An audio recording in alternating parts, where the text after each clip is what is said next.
Bam. All right, guys, I've caught a few off this dock on another bait, making a short with it. And y'all hear me say this a lot. Switch colors before you leave if you want to catch a few more, and that's what I've done. That's a nice fish, guys. All right, so I'll make a short with this bait. These are colors I just made and testing. Can y'all see that? Bam. Yep. That's a nice fish. Okay. This is a June bug top. All right. And it's got blue and green flake in it. And the flake I put in it changed colors. They changed from blue to green. If y'all can see that or not. Yep. That's what they do. And I got an ice belly. It's really pretty. Now, you know, most time you make June bug, you put blue and green flake in it, right? But this flake here, I bought the flake at one of the craft stores. I can't think of the name of it now. Anyway, that's what happens when you get older. And I've had the flake for 2 or 3 years. And I was in the shop making baits the other day, digging around. I went, you have never done anything with that flake, with that glitter. I keep calling it flake, guys, glitter. And I said, I think it's called mermaid, the color. And I thought, it's perfect. I mean, when you shake the, oh, I missed him. When you shake the glitter in the container, I bought a big container, like 4 ounces. When you shake it, it changes colors. I mean, it's blue and green as you roll it around. You're going like, it shifts its color. So actually, I think you'd say one side might be green, one side is blue or something like that. Anyway, but I thought that'd be perfect in June bug, right? Because in June bug you use blue and green. So, bam, here I are. I made June bug, and well, they seem to like it. Wow, I got getting a bite every cast. I got you, buddy. You're mean, but I got you.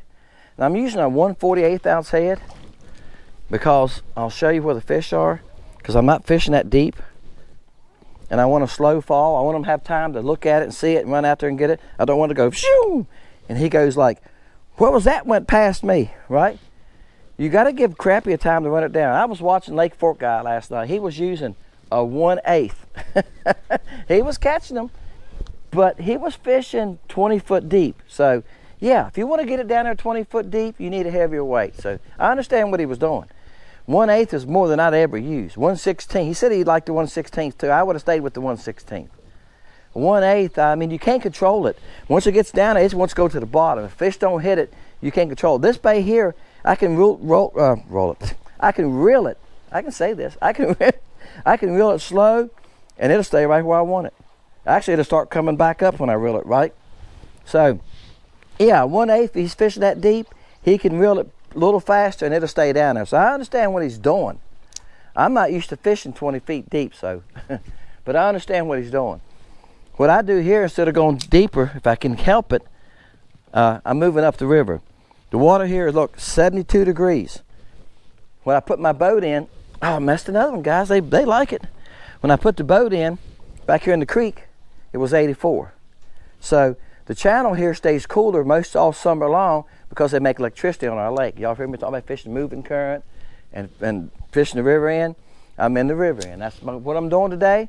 I said I'm going to run up this river end a good little ways. Man, they like this color. And to see if I can find some fish. And what I fish on the river ends, I fish mostly, it's a few docks up here. It's a bridge up here. It's 2 bridges. It's a railroad bridge and it's an interstate bridge. Interstate 85 crosses the river end. There's 3 bridges, I'm sorry. Then you got Highway 1.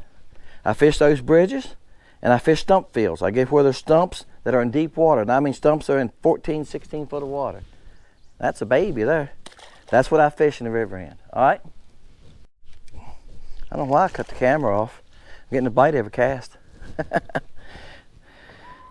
I was catching them good on the other color too, but I reckon I'm proving a point to myself here. A lot of guys wouldn't go from, I went from an opaque color that you could see through, that was see through easily, to a June bug with a ice belly. But the June bug color, guys, I think it looks more natural to these crappie than we think it does. The green and blue flake, you're not going to beat those two colors in a crappie bait. Up, messed him. I seen, I'm watching my graph. Right here's the fish. Can y'all see that? They're right there. That's why I got to get back there. They're 20, 35, 20, 30. They're 10 to 12 feet back in there. That's where a live scope helps you. I know where they're at. I don't need to watch the live scope to catch the fish, okay? But it shows me where they're at. You can do the same thing with side imaging. You could run back on the side imaging, checking this dock, and see the little specks on it, go like, well, there's crappie there, and they're back in this corner. That's what helps you. Helps you pinpoint where you want to cast, right? All right. Let's see if we can get a couple more, and we're going to slide on up the lake right here. But when you, I'll finish what I was saying. I lost my thought, guys, when I got to casting. You ever do that? I told y'all I get to fishing. I forget about y'all sometimes. I'm fishing. Sam was holding that. See, I can't talk from the fish. I love it when I come at a catching like this. Because y'all heard me say in Sam's video also that I probably caught 1,000 this fish. I kept up with it yesterday. I caught 31 yesterday, and I only fished an hour and a half. All right? Hour and 45 minutes maybe.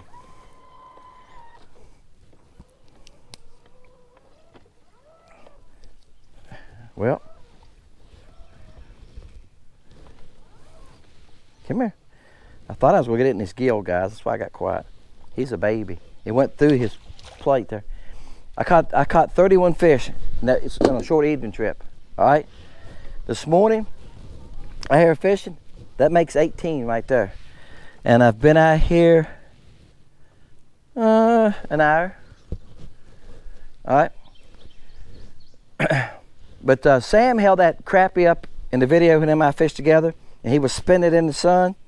He said, look at the colors on these crappie. You see green, you see a blue color reflecting on them. And I said, yeah, sunfish too. You pick up almost any sunfish, I don't care which one it is. We got 5 varieties in this lake, because we have green sunfish too.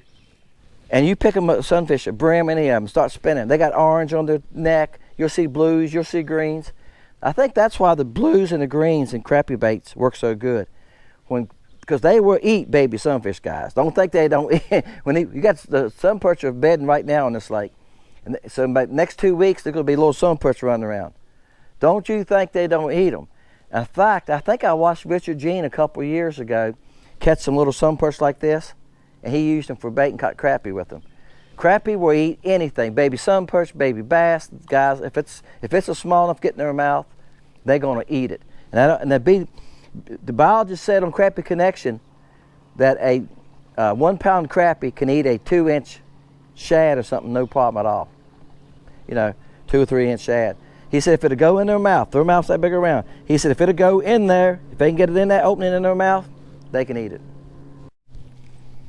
All right, guys, next cast. I'm catching one every cast.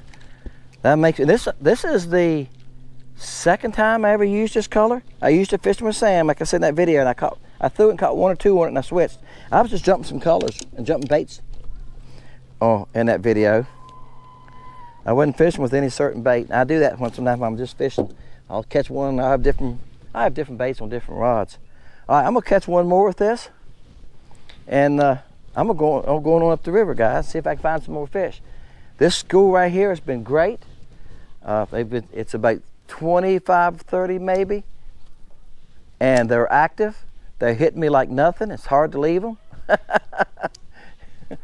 Y'all know what I'm saying. When you got a school like this, and I've caught some of them. The first one I caught, the first cast I stopped here, I caught when he was 12 inches.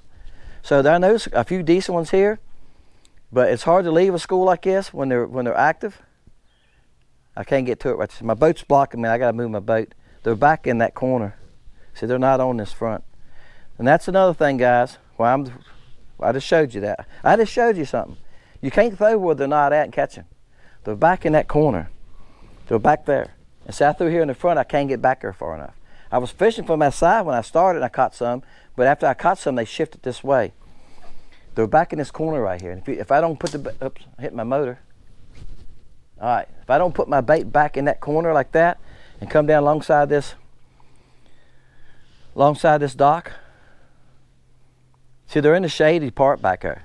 See here? Bam. There you go. There you go. There's a tip for you. You can't catch them if you're not throwing where they're at. when you fish a dock, that's what you hear me say, check the whole dock and look good if you don't have live scope. And there's where a live scope helps you. I can pinpoint where they're at. See, I'm not even watching my live scope now. Once I know where they're at, I don't need my live scope. I just use it to help find them. I mentioned Lake Fork guy, I think, earlier. If I did, it was in the last video. Look here. Parasite, something eating on him. I'm going to close out with that one, guys. Okay, folks. Hey, I made an outro on the boat. Didn't like the way it came out, so I'm redoing it. This is the June bug with a silver belly. Okay? It's just got the belly's just a pearl of silver with silver flake in it. The top is June bug. It's got red and green flake in it. It's got 035. It's got some good size flake in it, doesn't it? If y'all can see it. Alright?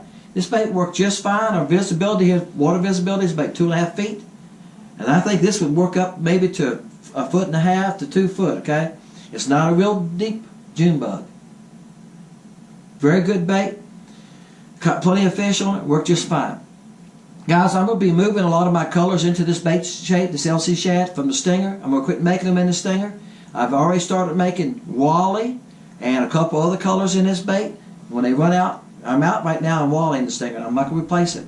I'm going to move it to this bait shape, okay? I'm still making them in the 2-inch tadpole. A lot of the baits, all the dual colors I was making in the 1.5-inch tadpole, an 1.5-inch stinger, I'm going to quit making them. First of all, they're not selling that good, all right? Second of all, they're very hard to make in it. All right, it's a lot of work to make them in these small baits because a lot of them don't come out good. I'll shoot 30 at a time, and only 20 of them is usable.